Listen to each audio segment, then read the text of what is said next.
This is Point Blank, and my name is Patrick Omosagi. Yes, I've been away for some time, but as most of you know, in TV you have times and absences that is inevitable. But again, let me welcome you to Point Blank. This is a new season for us, and this is a time that I delve into the problems, just not in Nigeria, but around the world. I give you my point blank opinion on issues, and believe me, as you're all used to, I don't hold back. I'm going to start this first edition of this new season with what has been going on in Nigeria. The president of Nigeria, Buhari, has been away for some time now, but he's back in the country, hopefully hale and hearty and ready to do some work. While he was away on his medical leave or medical vacation or medical tourism or whatever you want to call it, it was obvious he wasn't feeling very well and he had to be away for some time. Like I said, he's back and we hope everything is well. But while he was away, the vice president became what I would consider or call a substitute teacher, because that's what we call them out here. The regular teacher is off for whatever reason and you bring in a substitute. Now, everybody is really applauding the vice president, Osinbajo, for doing a hell of a job. But that is really what I'm going to talk about. Was it that he did a hell of a job, or was he just following the curriculum? Because that's exactly what a substitute teacher does. When a substitute comes in for the real teacher, he or she doesn't create a new curriculum. They go by the playbook that has been established well beforehand. So I'm going to take my first break. When I come back, I'm going to make an assessment of what President Osinbajo had done during the time President Buhari was away on sick leave. So let's take that break and I'll be right back.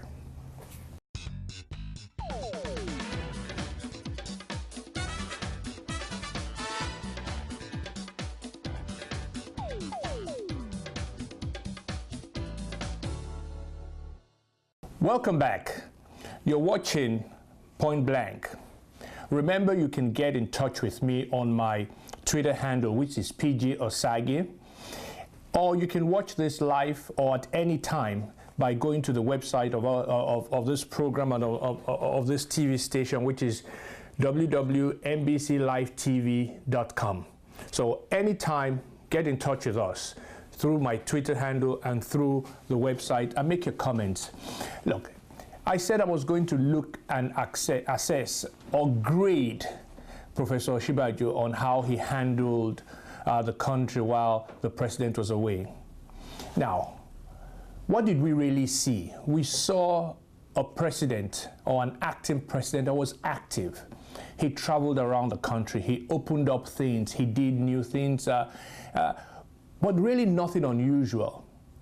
He's a substitute. A substitute has no business in changing the curriculum of a class. And that's exactly what happened with Osinbajo. Osinbajo did everything that was already in the playbook. The difference we can see was that he was really more active. Yes, he's a 60-year-old compared to a 70-plus-year-old man, and a man that, we now find out has been not feeling very well. There's no problem with that. Even one of the new things that is coming into stream is the new foreign, we're not going to, foreign visitors coming out to do business in Nigeria, not going to be having to take obtain a visa while here. They'll obtain a visa when they arrive in Nigeria.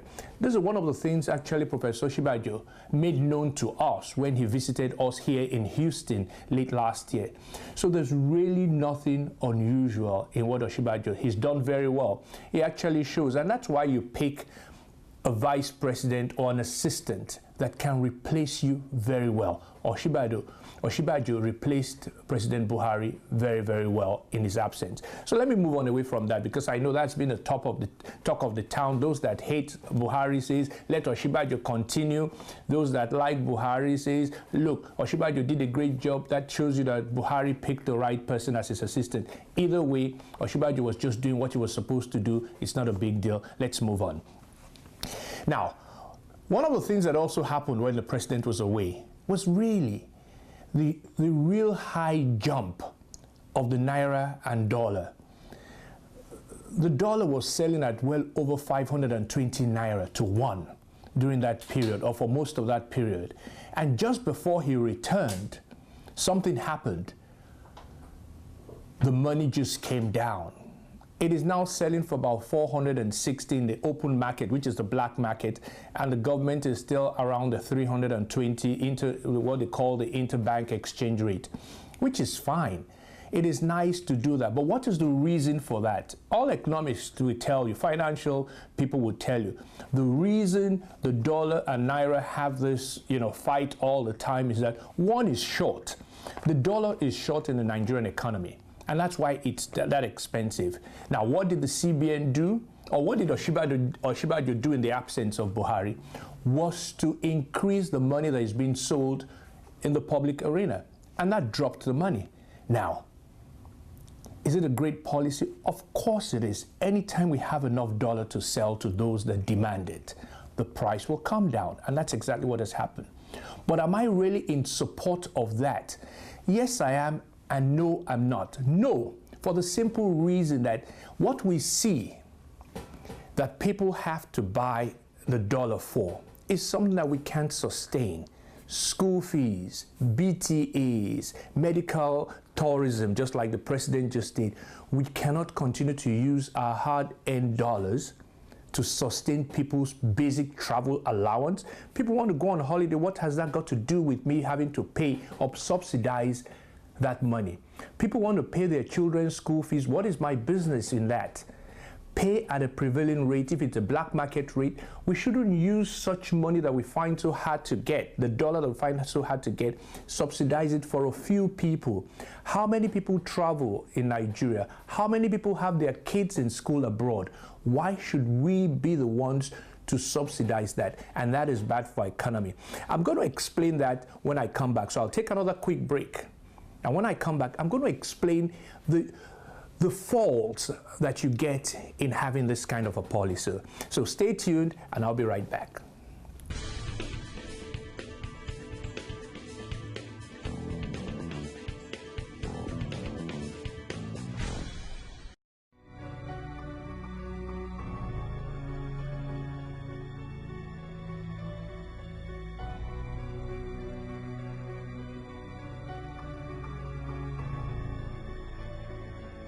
Welcome back. This is still Point Blank this Thursday evening. Remember, it's on first on Thursday. A brand new episode comes on Thursday at 8:30, and then you can see it all the week round at different time slots, the rest of the weekend and all that.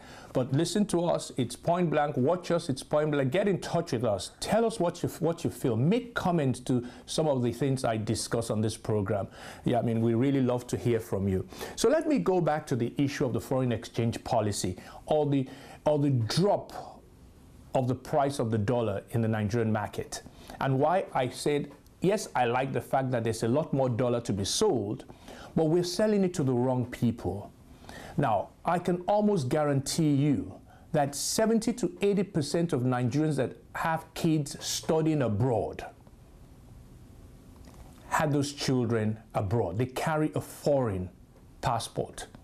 Now, what is our business as a people in Nigeria? Why should we subsidize the education of those kids studying abroad? I think it's a wrong move to have school fees being part of what we can buy in the foreign exchange market through government subsidies. I can tell you this, it is just another way that those in power tend to satisfy their own wants. That's their demand. They are the ones that have children studying abroad. Here is an easy way for you to look at this. I have kids that I had here in America. From what they tell me and from what I see from the policy, I can easily be an economic or financial saboteur in Nigeria. What do I mean by that? All I need to do, I have a kid in college. My kid is entitled to $15,000, I think, every semester. That is $30,000 a year. If I want to get that money at the 320 naira to $1 that it is being sold in Nigeria, what do I need? I need some paperwork from his school. I need him to have a Nigerian passport, and all I then need to come into Nigeria is to buy that money. I can buy that money and put it in the black market. Remember, the black market rate is still 460 naira. So if I get it at 320, I'll still make a whole load of profit. What I'm saying here is that we continue to leave loopholes for people to exploit. Most people that have their kids studying here in America in particular had that child here. The majority of people did. Many years ago, the kid is just coming back to a country of his birth. Now, are there a lot of ways that these families could pay for their children's school fees? Of course. I don't think it's the business of the government to subsidize school fees. I also, like I said earlier, don't see it as a business of the government to subsidize basic travel allowance. I now understand that you want to travel, you are entitled to $4,000, I think, every quarter. $4,000 is a whole lot of money. That means, again, like I said, you want to sabotage the government. I can sit down here and buy someone in Nigeria a $900 or $1,000 ticket. Buy the basic travel allowance, $4,000. I'm still up ahead with $3,000. And you can sell that in the black market and make profit. Why should we subsidize someone that wants to go on a holiday? You want to go on a holiday, buy it at a prevailing market rate, which will probably be the black market rate. That's what you want to do.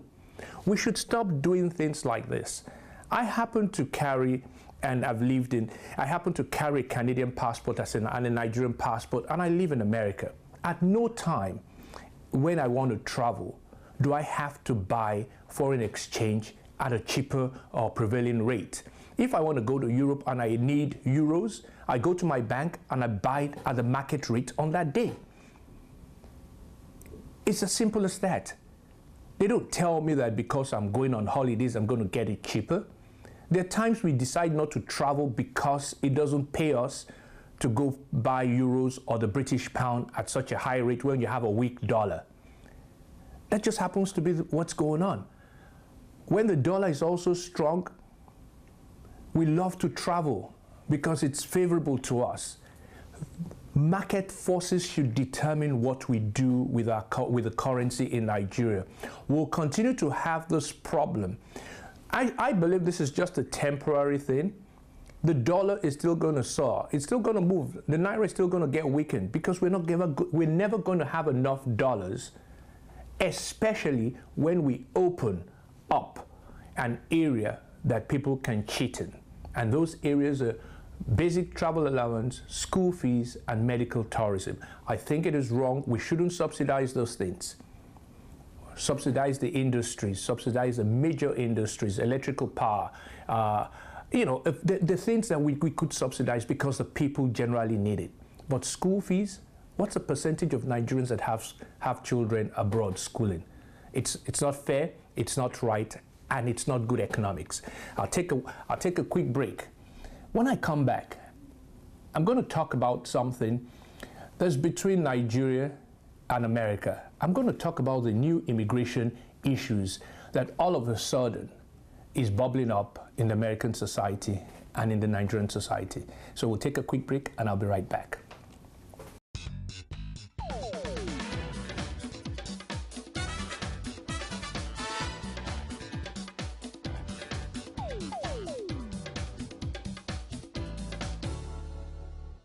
Welcome back. As most of you know, there's a new sheriff, if we have to really say it that way, but actually there's a new president in town. We now have a President Trump here in America. And one of the things he ran on during the campaign period of the presidential election was immigration, that he was going to uphold and abide by immigration laws in America, and that is actually deport those that are here illegally.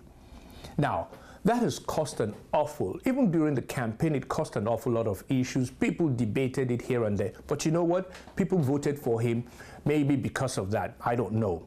But since he's come to power, he's actually done a few things that really don't affect Nigerians. You know, he's banned a few countries from coming here and all that. But that is not the issue. The issue for me is how we Nigerians have actually gotten ourselves involved in something that doesn't really concern us. I remember about a month ago, sitting down at my table in my study, And I get all types of alerts on Facebook and all the other social mediums that please don't go to a particular store. The store out here is really known more as an ethnic store. Oh, that immigration officers are arresting people at the store. They mention the name. Here's what I always say about 2017. Nothing happens again today in the world without a video. Nobody could provide a video of these happenings.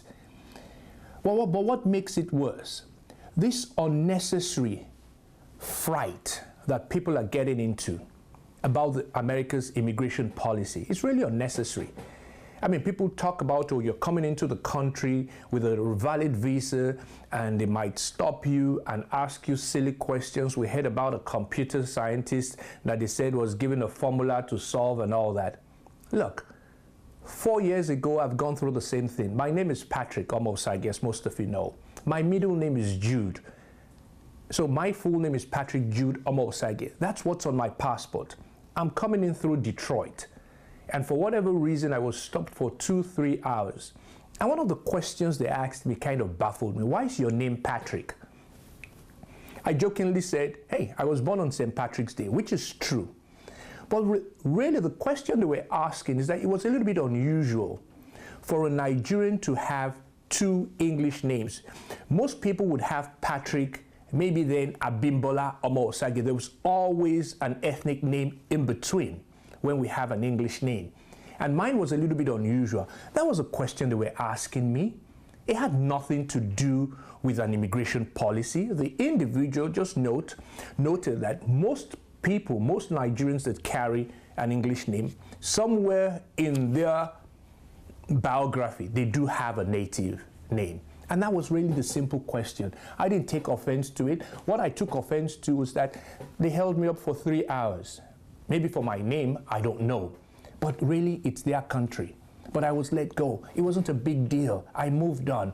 And that was during whose presidency? During Barack Obama's presidency. I have friends that have lived there for 20 years that have been deported during Barack Obama's presidency. Why were they deported? Because they had criminal issues in their background. So for people to start raising a whole load of dust over what is going on now, it's unfortunate. And here is really the unfortunate case. I don't know whether you've heard about it.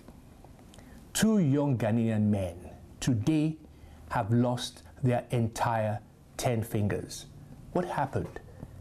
This unnecessary fright that is going on amongst Africans and Nigerians in particular, they decided to migrate to Canada. Now, they should have asked me. I'm a Canadian citizen. I should have told them, Canada is not the best place to go to if you are illegal.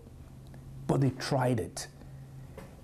I guess somewhere around the border, they must have dropped from the car or from whatever was taking them there and decided to walk the rest of the way. Walk into Manitoba. Manitoba, Canada's a cold country. By the time they were rescued, frostbite had eaten up all their fingers. Today, both men are left without fingers. That is what unnecessary fright costs. We should stop this. The President Trump has said he's going to deport illegals, but he's going to deport illegals that are criminals. Anybody would do that. It's even for Nigerians to continue to make a whole load of noise about this. Can anybody forget, or should anybody forget, that we also deported about 3 million West Africans from Nigeria at some time? And nobody raised an eyebrow. The famous phrase of Ghana must go bags came from the problems we had in dealing with the overwhelming number of Ghanaians in particular in our country at that time. What was also the problem at that time? They took our jobs. You had a PhD from Ghana teaching in a primary school that an NCE teacher would have had as a job. That was a frustration for Nigerians. And the government did the wise thing by having to let them go, because we didn't want a social crisis of where we have to start, when it becomes aggressive and violent because of what we saw was taking place within the country. There are reasons that countries have to take charge of their boundaries, whether you like it or not, and that is what is happening in America. We should stop frightening people. I'll take a quick break. When I'll come back, I'm going to tell you what is now happening on the Nigerian side between the Minister of Foreign Affairs and the Special Advisor to the President on the diaspora issues. So let's take that quick break. Stay tuned, and I'll be right back to conclude. Hands wrapped in layers of gauze. Hands Seydou Mohamed desperately wishes would heal. Once a midfielder on the soccer pitch in his home country of Ghana in West Africa, this 24-year-old man never imagined experiencing extreme frostbite. I'm feeling too much pains, a lot of pains. Even sometimes I can't even sleep. Christmas Eve, Mohamed and another man from Ghana crossed the United States-Canada border near Emerson on foot. Mohamed says he's bisexual and fled Ghana fearing for his life. The men walked for 10 hours in freezing, snowy weather, losing their hats and mitts and their way. A Good Samaritan, a truck driver, stopped on Highway 75 and called 911. We were all crying because we met a man who saved our life. The Canada Border Services Agency says the number of people illegally crossing the border near Emerson has been on the rise since 2013. Between April 1st and December 8th, 2016, 410. They are desperate. They were awaiting deportation back to West Africa. Immigration and refugee lawyer Bashir Khan has represented about 125 migrants who've crossed illegally in the past 4 years. The majority, he says, make the dangerous trip after enduring months in United States detention facilities facing deportation. And that's when they realized that there's the Great White North, there's the Underground Railroad, let's go to Canada and see if we'll get a fair hearing, because they did not get a fair hearing under the U.S. justice system. Mohamed says after a year in the States, he made the right choice running for his life, but wouldn't try it again. He will lose his fingers, possibly his hands. Was it worth it? It's worth it. Because for me to go back to my country and lose my life, or it's better I came here for a better life. Welcome back to Point Blank. I mean, you're still watching me. My name is Patrick Omosage, and I've been talking about, I started off with President or Vice President Osinbajo. I tried to make an assessment. I tried to grade him on how he handled matters when President Buhari was away on medical vacation. And I talked about the foreign exchange, how it has dropped very well, and it's a good number now for us and all that. But I talked about the loopholes in almost every policy which we kind of enact in Nigeria, how people can actually misuse it. Obviously now I'm talking about the the immigration policy in America that is now actually being that is coming to motion, and how we Nigerians or Africans are misinterpreting it and actually frightening a bunch of people. And that fright or that way we have led a few people to unfortunate situations. I mean, 2 Ghanaian young men have lost all their fingers to frostbite because they tried to cross over into Manitoba. I lived in Manitoba. It's one of the coldest places you can ever be in.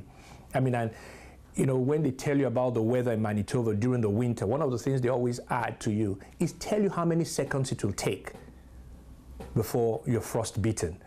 So if you drop your gloves, they probably told you that morning that it's going to take 6 seconds. So you pray that you don't drop your gloves, because if you do drop your gloves, you better get out of the snow, because they've told you it's going to take 6 seconds before those fingers become completely dead and they have to cut them off.